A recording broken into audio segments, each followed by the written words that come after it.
BlackRock. Tu as sûrement entendu ce nom quelque part. La firme qui contrôle le monde entier.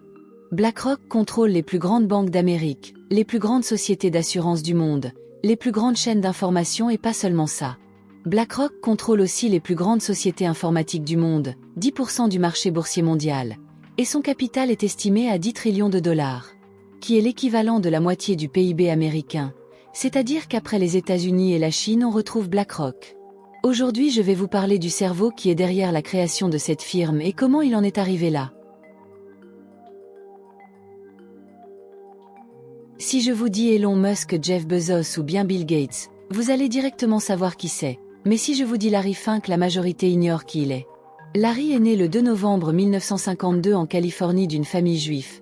Sa mère était prof d'anglais et son père avait un magasin de chaussures. Considéré comme un élève moyen au lycée, il réussit tout de même à rejoindre l'Université de la Californie et décrocher un diplôme en sciences politiques en 1974 et c'est là qu'il s'est rendu compte que les sciences politiques n'étaient pas la meilleure option pour lui. Il décide du coup de faire un master en gestion de patrimoine. Durant ses années universitaires, il était membre de la fraternité Kappa Beta, où il fera la connaissance de personnes riches et puissantes.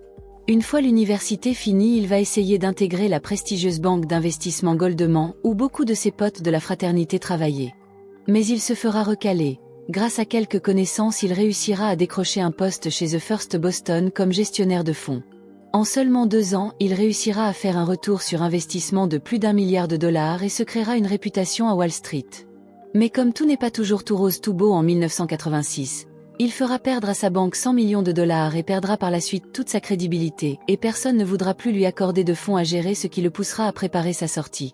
En 1988, il démissionne et décide de lancer BlackRock avec un capital de départ de 5 millions de dollars, ce qui est considéré comme un tout petit capital dans le monde des banques. Malgré tout, il réussira à les transformer en 20 milliards en 1993. Vous allez me dire comment c'est possible, il a sûrement détourné l'argent de l'État.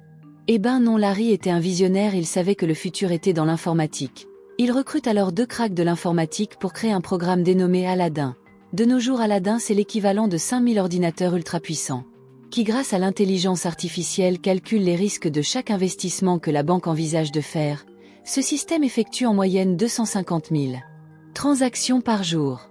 Début 2008, le monde a connu la crise des marchés boursiers. George Bush à l'époque envisageait d'injecter 2 trillions de dollars pour sauver les banques en faillite. C'est là que Larry est entré en jeu en injectant lui-même cet argent, en évitant aux États-Unis d'être en crise mais lui permettant aussi d'obtenir le contrôle sur tout le marché boursier mondial. Ceci n'était qu'un petit extrait de la vie de Larry Fink.